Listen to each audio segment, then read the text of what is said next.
Bien, vous allez voir qu'il n'y a rien de compliqué là-dedans. Il y a deux QR codes à flasher. Vous allez comprendre pourquoi. Donc là, je me connecte sur mon portefeuille. Je vais aller flasher une adresse Ethereum. Je vais l'envoyer sur un truc MetaMask. Ça, c'est pas trop compliqué. Donc, je vais aller chercher ça. Une fois que c'est ça, et je mets le montant, alors je vais envoyer 0,08. Tiens, allez, 0,08. Donc je vais soumettre cette transaction, on va me demander de la valider, c'est-à-dire que est-ce que je suis d'accord sur ce que je suis en train d'envoyer. Voilà, donc je fais OK suivant. Et là va apparaître un QR code.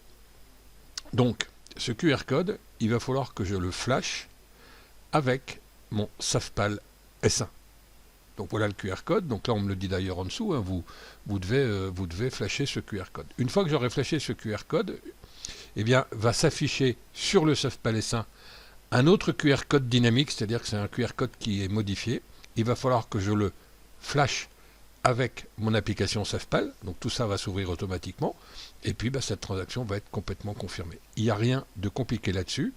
Je scanne une fois le QR code avec mon S1, le QR code qui s'affiche sur mon application, et après, en retour, je vais flasher avec mon téléphone le QR code dynamique qui s'affiche sur le S1, et ma transaction va s'effectuer sans aucune difficulté. Voilà, ça peut être déroutant au début, mais en fait il y a une double validation, sachant que le S1, donc le SafePal S1, n'est jamais connecté à Internet, ce qui permet de ne jamais se faire pirater.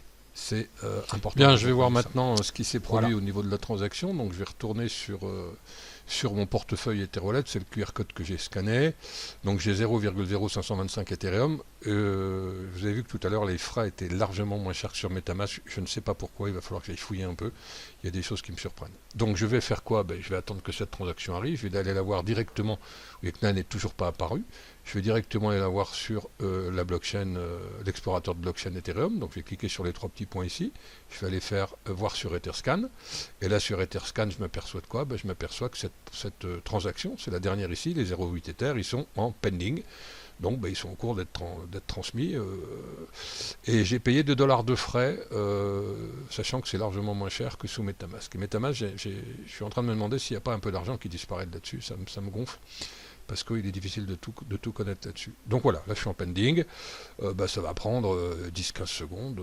Donc si vous avez compris le principe, hein, d'un côté vous signez la transaction avec le SafePal S1, et de l'autre côté vous rescannez avec votre smartphone le QR code dynamique qui s'affiche sur le SafePal S1 pour valider la transaction. En fait, le premier QR code que vous scannez, c'est pour valider le fait que vous êtes bien sur le bon portefeuille, et le deuxième, c'est pour valider directement la transaction. Voilà, la transaction est passée maintenant, tout est bien qui finit bien.